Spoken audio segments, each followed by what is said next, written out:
መጽሐፍ ቅዱስን የከለከሉ ሰባቱ ሀገራት። በዚች ነፃ በሆነች ሐሳብ እንደወንዝ በሚፈስባት ታላቅ ዓለም የመጽሐፍ ቅዱስን እምነት የማይቀበሉ ብቻ ሳይሆን የሚቀበሉትን እንዳይኖሩ የሚከለክሉ የምድር ክፍሎች ይገኛሉ።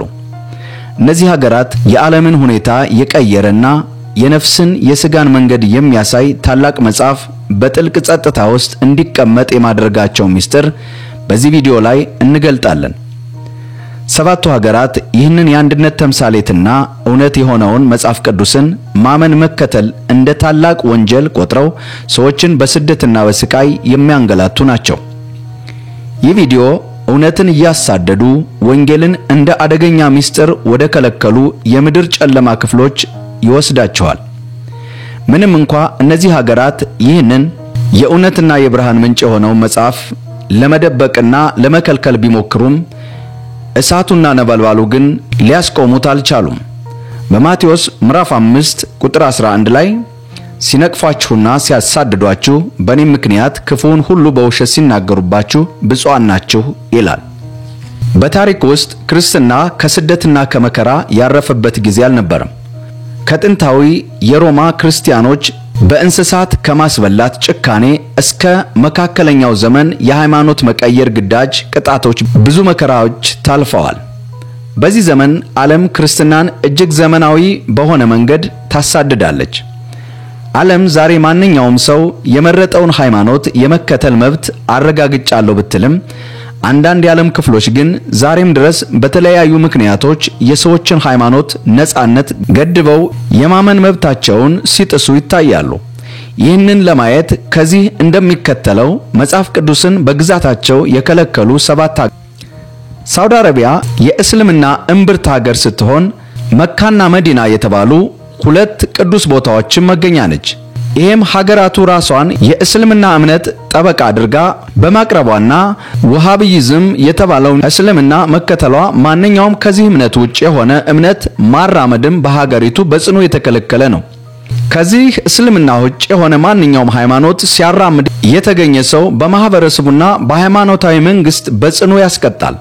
ሙታዊ የተባለ ሃይማኖታዊ ጉዳዮችን የሚከታተልም ፖሊስ ኃይል ማቋቋሟ ሀገሪቱ ይታወቃል። ወሃቢዝም እንደ መንግስታዊ ሃይማኖት ሳይሆን እንደ ብቸኛ ሃይማኖት የምትከተለውና ክርስትናን ጨምሮ ማንኛውንም ሌላ ሃይማኖት በግዛቷ ተቀባይነት የሌለው ሳውዲ አረቢያ እምነቷን በተመለከተ ሀገሪቱ ውስጥ ለሚቆዩ የሌላ ሀገር ዜጎች የህግ ማዕቀፍ ከማዘጋጀትም በተጨማሪ ለዚህ ጉዳይ ስልጣን በተሰጣቸውና በሀገሪቱ ውስጥ ከእስልምና ውጭ ሌላ ሃይማኖት እንዳይኖር በሚከታተለው ሙታዊ በተባለ የፖሊስ ኃይል አማካኝነት ድንገተኛ አሰሳ ያደረገች በሌላ ሃይማኖት አምልኮ ላይ የተገኙትን ሰዎች ከቀላል እስራት እስከ ሞት የሚያደርስ ቅጣት ታንገላታለች። በዚህም የተሻለ ህይወት ለመምራት ለስራ ከተለያዩ ሀገራት በተለይም ክርስትና ከተስፋፋባቸው ወደ ሳውዲ አረቢያ የሚሄዱ ዜጎች ሀገራችንን ኢትዮጵያን ጨምሮ በጽኑ የመብት መረገጥ እና መከራ ውስጥ እንደሚኖሩ የታወቀ ሀቅ ነው።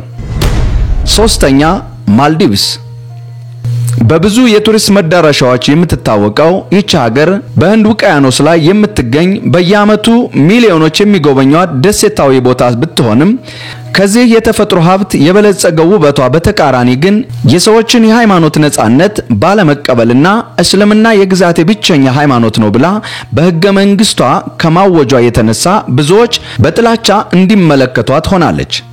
በማልዲቭስ ህገ መንግስት ላይ እንደተገለጸው ሁሉም ዜጋ ሙስሊም መሆን አለበት። ይህን ህግ የማይቀበል ማንኛውም ሰው ወንጀል እንደሰራ ብቻ ሳይሆን የሚቆጠረው ከማህበረሰቡና ከመንግስት ጋር በተቃራኒ እንደቆመ ነው። በማልዲቭስ ከእስልምና ውጭ የሆነ ሃይማኖት መከተል ብቻ ሳይሆን እስልምና ነክ ያልሆኑ ጽሑፎችን ማተም፣ ማሰራጨት፣ ማንበብ በጽኑ የተከለከለ ነው። በዚህ ሀገር የሚኖሩ ማንኛውም ሰው መጽሐፍ ቅዱስን ይዞ ቢገኝ ከእስራት ጀምሮ እስከ ሞት ቅጣት የሚያደርስ ፍርድ ይጠብቀዋል። ምንም እንኳን ማልዲቭስ ከእስልምና ውጭ ማንም ሰው በግዛቴ ምንም ሃይማኖት ማራመድ መከተል አይችልም ብላ ብታውጅም ጥቂት የሆነ ማህበረሰቡ ተገለው በብቸኝነት የሚኖሩ ክርስቲያኖች ግን በሚስጥር እንደሚኖሩ ግን ይታመናል። 4 ሶማሊያ በዚች ለ10 ዓመታት በእርስ በርስ ጦርነት በተፈራረቀባትና በታመሰች ሀገር ክርስትናን መከተል እጅግ አደገኛ ወንጀል ነው።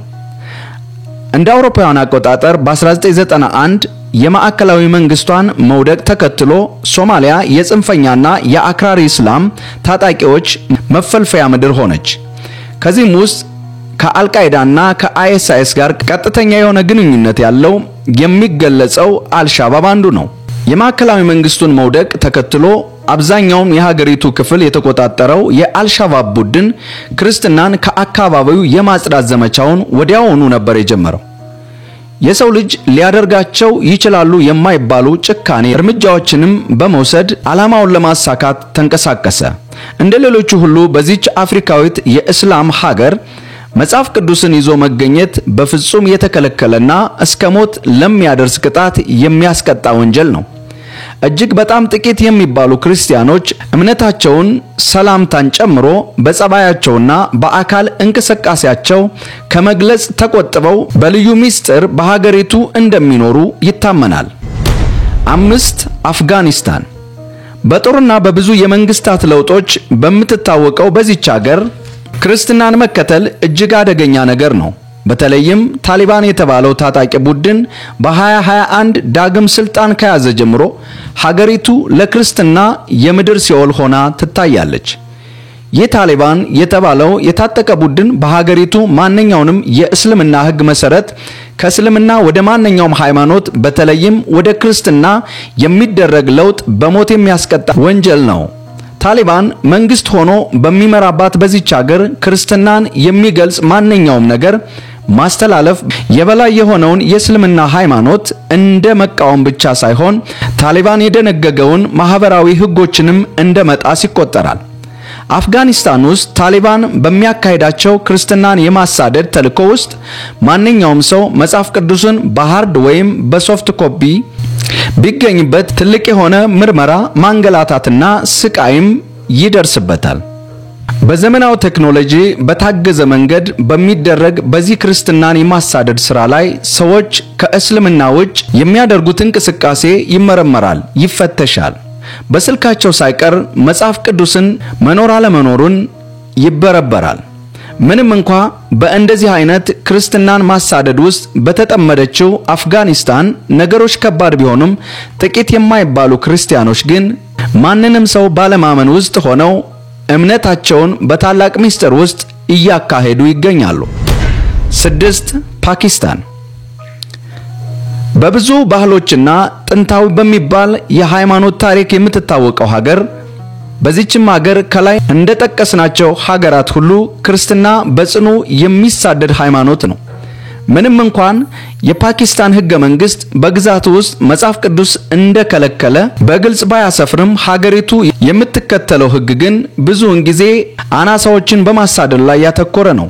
በተለይም ክርስትናን ይህ በ1980 የጸደቀው ህግ ማንኛውም ለቁርአን ወይም በነብዩ መሐመድ ላይ የሚደረግ ትችት በእድሜ ልክ እስራት የሚያስቀጣ ወይም በሞት የሚያስቀጣ እንደሆነ ይገልጻል። ይህንን ሐሳብ ወስነን ስንመለከት መጽሐፍ ቅዱስ እስልምናን የሚተች መስሎ ስለሚታይ ይዘው ለሚገኙ ሰዎች ታላቅ ወንጀል ነው።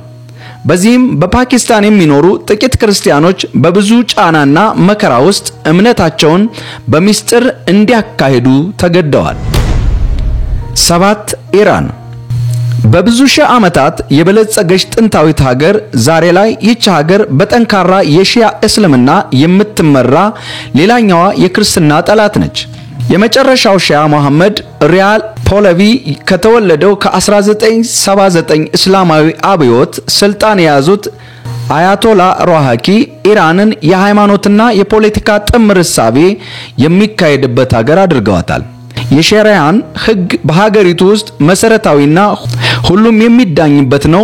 ምንም እንኳን የኢራን ህገ መንግስት አናሳ ለሚሆኑ ሃይማኖቶች ለምሳሌ ለክርስትና ዕውቅና ቢሰጥም ነገሩ በማስመሰል እንጂ እውነታው እንዳልሆነ መሬት ላይ ያለው እውነት ይናገራል። ለምሳሌ ከእስልምና ወደ ክርስትና ለመቀየር የሚሞክር ማንኛውም ሰው ግልጽ ባልሆነ መንገድ ተጠንቶ በኢራን መንግስት ማሳደድ ይካሄድበታል። እንዲሁም ብዙዎቹ በሞት የተቀጡም አሉ። መጽሐፍ ቅዱስን ማሰራጨት በሀገሪቱ እጅግ የተከለከለም ነው። ተወዳጆች መጽሐፍ ቅዱስን ለመከልከል የሞከሩ ሀገሮችን እንደሚከተለው ወደ እናንተ ይዘን መጥተን ነበር። ብዙ እንደተማራችሁበት ተስፋ እናደርጋለን። የእግዚአብሔር ቃል ያሸንፋል፣ ሁሉንም ይለውጣል፣ እያሸነፈም እየገዛም ይኖራል። ጸጋ ይብዛላችሁ።